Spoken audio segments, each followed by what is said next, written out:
Otro de los factores de importancia que afecta las reacciones de sustitución nucleofílica, ya sea SN1, SN2, E1 o E2, va a ser el medio de reacción. Como vimos, los dos que determinan quién es o qué reacciones o qué mecanismos de reacción van a seguir mayoritariamente van a ser el sustrato y el nucleófilo, o el nucleófilo y el electrófilo. Dependiendo de cómo se comporten ellos, ellos son los que van a mandar. Puede ser que incluso solo uno de ellos mande, o puede ser que sean los dos. Pero uno de los factores más importantes es el medio de reacción. ¿Por qué? El concepto va a ser uno de los solventes, de los que ya conocemos. Puede ser agua, puede ser etanol, puede ser dimetilformamida, puede ser dimetilsulfóxido. Pueden haber muchos tipos de solventes. Pueden ser solventes polares, no polares. Sin embargo, hay una importancia bastante grande en cuanto a que me disuelvan al sustrato y me disuelvan al nucleófilo. Es decir, si yo tengo un solvente que no me disuelve a los dos, entonces no es un buen medio de reacción. Por ejemplo, el agua me puede disolver a solventes muy polares, pero si no son polares, entonces no los va a disolver, entonces no va a ser un buen medio de reacción. Entonces uno de los requisitos principales es que disuelva al sustrato y al nucleófilo, o al sustrato y la base, o al no como nucleófilo y electrófilo. Es la disolución y es una de las cosas más importantes. Otro factor importante, los tipos de solventes. Nosotros vamos a encontrar solventes próticos, solventes apróticos. Entonces vamos a hablar un poquito de ellos. Primero vamos a hablar un poco de los solventes próticos. Los solventes próticos, de los solventes próticos nosotros vamos a decir que se llaman así porque tienen un protón. ¿Cuál es el protón que tienen? Tienen un protón y además es un protón ácido. Entonces, por ejemplo, si llevo un disolvente como el agua,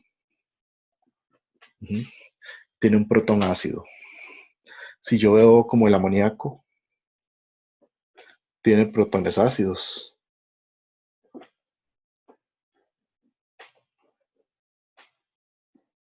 Si estamos hablando, no sé, de metanol,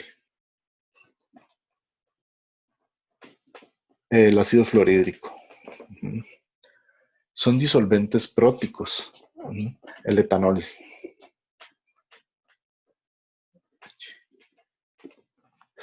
Entonces, son muy importantes porque ese tipo de solventes me dan una muy buena estabilización de intermediarios de reacción y también de nucleófilos,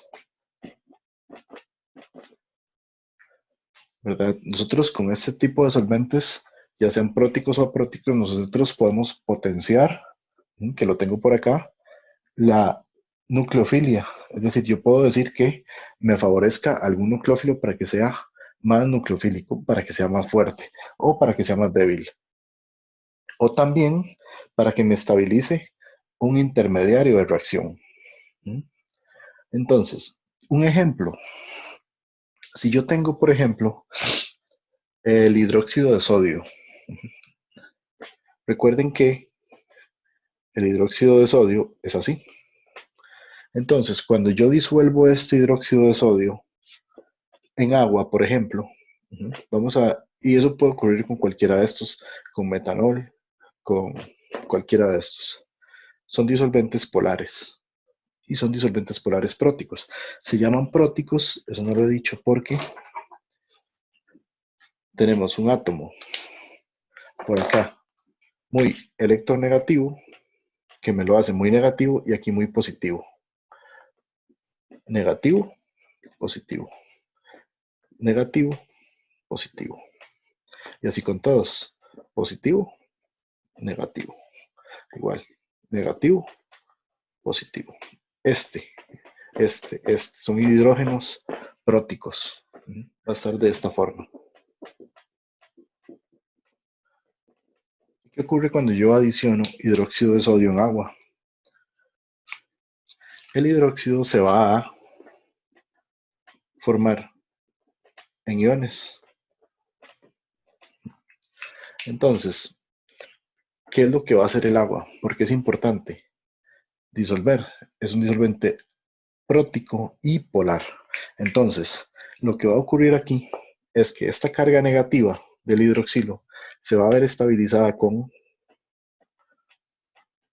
las cargas positivas del agua.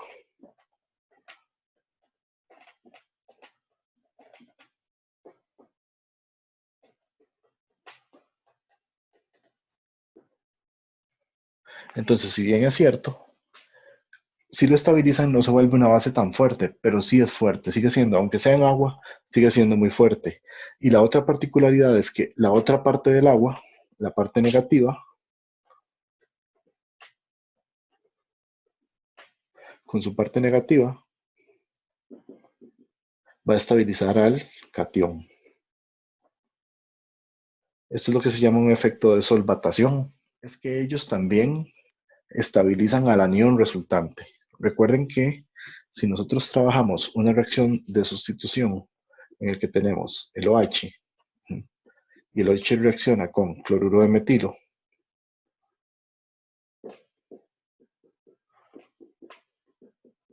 él viene, ataca ahí y lo saca. Entonces se forma ese cloruro por ahí. Que es muy importante acá, el disolvente, que estabilice ese anión que se formó. ¿Y cómo lo va a estabilizar? De esta forma. Como él es negativo, se ve estabilizado también por el agua, con su protón ácido, con su protón, con su parte prótica, porque estas partes son las positivas y estabilizan la parte negativa. Otra solvatación. Eso también ocurre en el mismo medio. Entonces, por un lado se forma el metanol y el agua estabiliza al cloro que tenemos ahí. Son dos funciones de un disolvente. Son tres tipos de disolventes o solventes polares que me van a disolver la muestra, que me van a disolver el grupo saliente, pero que vean que por ningún lado tiene hidrógenos ácidos, ¿no? Ningún lado tiene hidrógenos parcialmente positivos. Como no los tiene, va a tener una particularidad. Vamos a seguir con la acetona. Si yo hago la misma reacción que tenía antes, pero ahora no uso agua, sino que utilizo acetona, lo que va a ocurrir por acá es que cuando yo disuelvo este acá, el sodio me va a quedar como sodio positivo y el hidróxido me va a quedar así. Entonces, curiosamente, el sodio, que es el catión que se me forma, sí se estabiliza. Se estabiliza con las partes negativas de la acetona. Entonces, hay una estabilización por acá.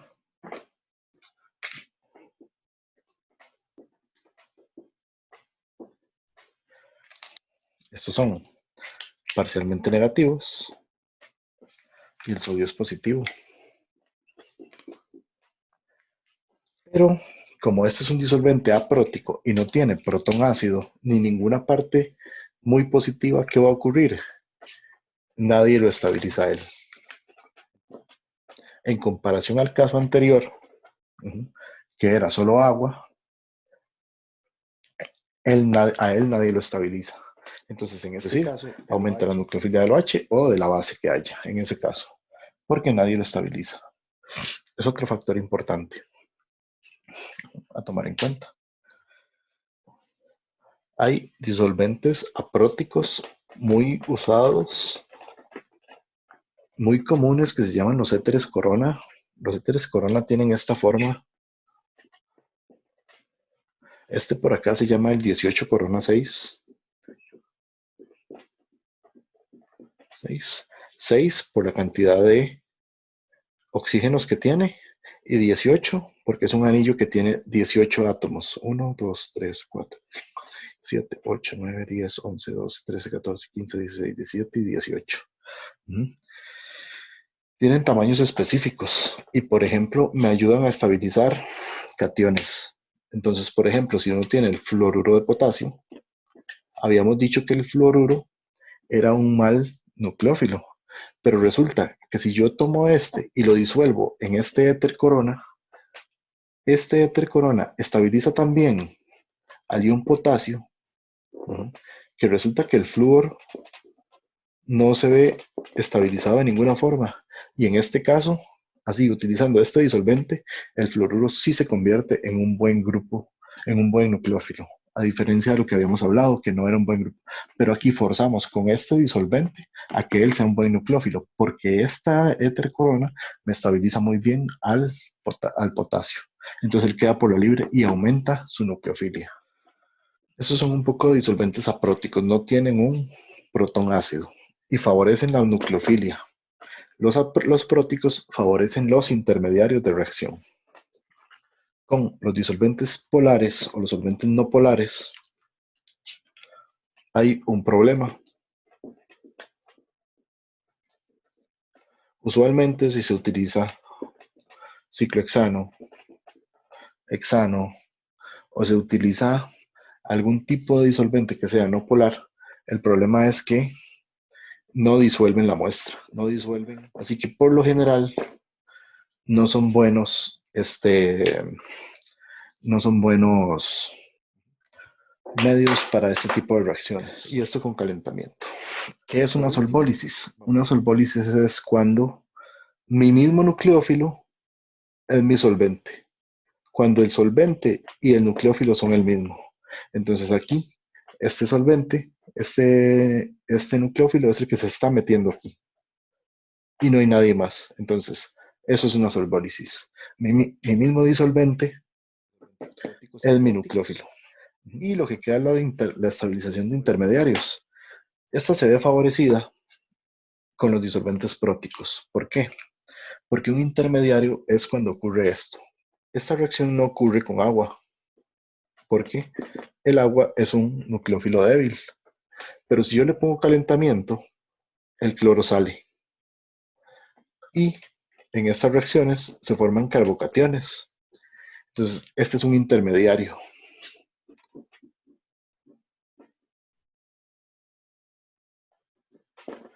Como se da la formación de ese intermediario, es importante que estos disolventes lo estabilicen. Entonces, el disolvente prótico me estabiliza tanto a este que va saliendo,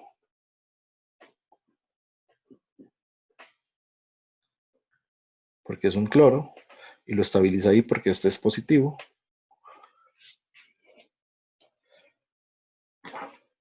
Lo estabiliza por ahí, positivo y negativo.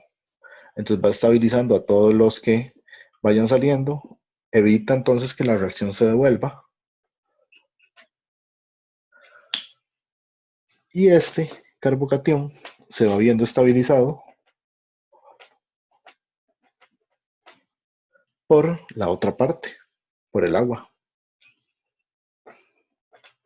la parte negativa. Entonces es importante también el efecto del disolvente en la formación de intermediarios. Por lo demás, la estabilización de grupos salientes es parecido a esto y el aumento de la disminución de nucleofilia con, por ejemplo, los disolventes apróticos. Esas serían las consideraciones un poco más importantes con respecto al medio de reacción. Para terminar esta parte de la sección de introductoria para ver los mecanismos SN1 y SN2 y E1 y E2, nos faltaría ver un poco sobre estereoquímica en los productos y también las características de los grupos salientes.